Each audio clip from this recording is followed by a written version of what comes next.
They say we're alone when nobody's around. But that's a lie. In this world, we're never alone.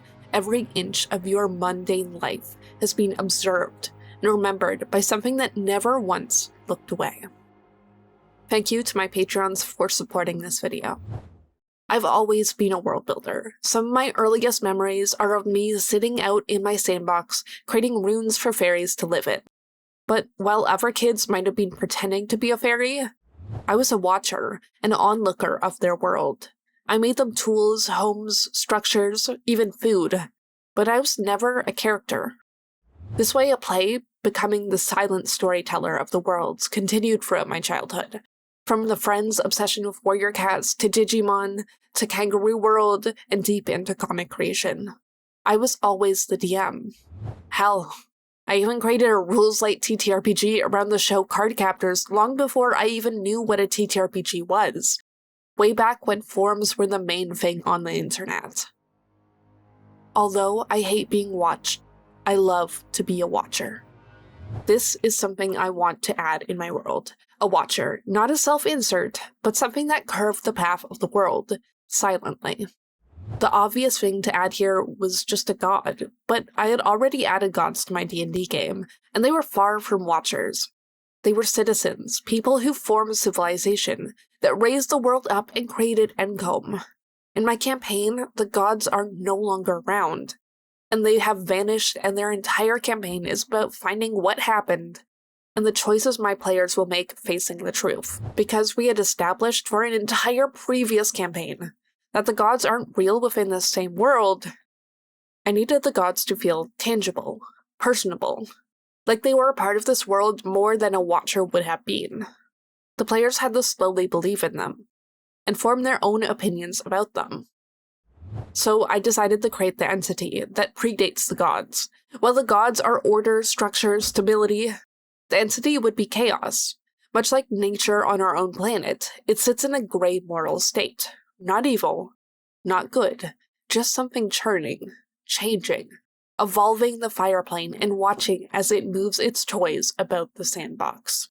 If you want to find out more about this world, the first species has been released on my Patreon. I've also made a full dungeon and mini-campaign set inside the world lore that's available for free on the Patreon as well. Link in description. Next, I needed the basis of how the entity interacts, what it really does in this world. You know, how it interacts, what it changes, how it changes. As some of you may know, I love horror, and something I've been particularly fond of since its first inception on the internet is creepypastas. Long before the stories of Slender Man, I've spent time reading and listening to creepypastas, horror stories that broke the rules and professional vibes of horror stories before them. Something that felt like a campfire tale. One of my favorite tropes of these stories is the idea that when you think you're all alone, you aren't. That things are living around you, they're in your space, at your work, or your home. But when you finally notice them, or touch them, observing them, they feel threatened, and your world rapidly shifts as they slowly get closer and closer, hunting you down. Where creepypastas often make this sinister, for the entity I decided to make this a little less violent. A shiver crawled down my spine, a rare occurrence in the fireplane. Goosebumps on my arm prickled up as the ghostly presence came over me. I wasn't alone. I swept my gaze across the empty shop, inspecting the corners, the doorway. Nothing. And yet the feeling remained. Hello? I called out, my voice thin as my teeth chattered.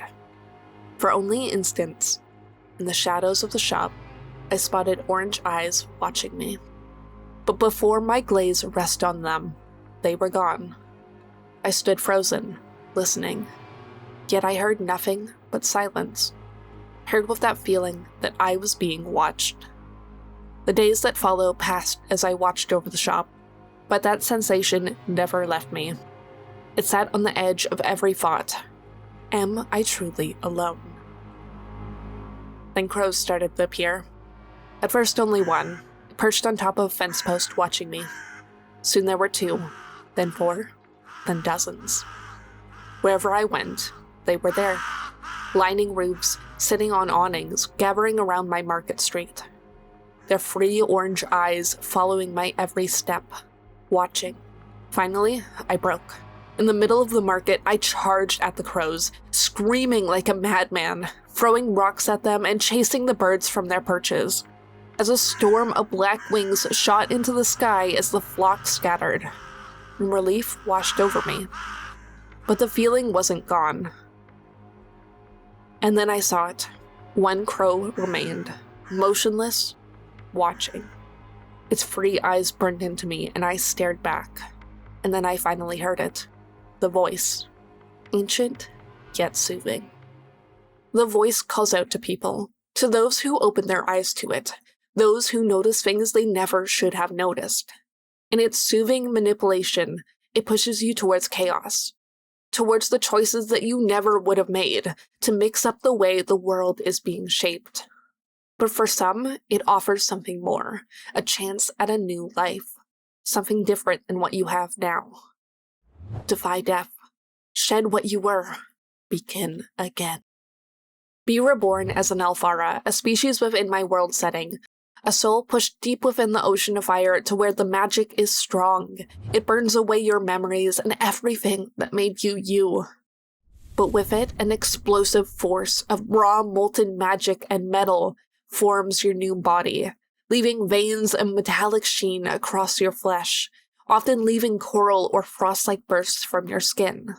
This species is available on my Patreon now, and there are more coming later this year. The entity created the first god, off a soul from another plane like this, and many, many more Alfara in this way. Many Alfara even have chosen to follow in the entity's footstep, intentionally creating havoc within the world. Its followers, the flock, stood around the table speaking. It sought the death of the gods. Humanity stopped it, but only barely.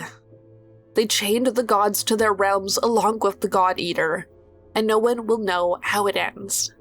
But their names still linger. In old, brittle pages, the gods remain, fragments of them soiling our plane. We must finish the job. We must burn them from our memories, tear them from history, leave no mention, no trace. This book, the books, must burn. A week later, a crowd gathered before the Obsidian Archive, standing in silence as the bright orange flames climbed the black stone walls, smoke billowing into the cave, carrying with it the last remains of the now forgotten age. The fire devouring page after page, reducing centuries of knowledge to naught but ash. The names once spoke in prayers curled as they blackened in heat, and history crumbled. They watched as the final pages of those they had once worshipped were consumed by a blaze, and by dawn, nothing would remain of the gods but ash and smoke, and the fading memories of the few that worshipped their names. If you have any other ideas on what the entity should do within the world, let me know in the comments. And remember, the entity cannot be killed. It cannot be stopped. It is chaos itself, and chaos will always be watching.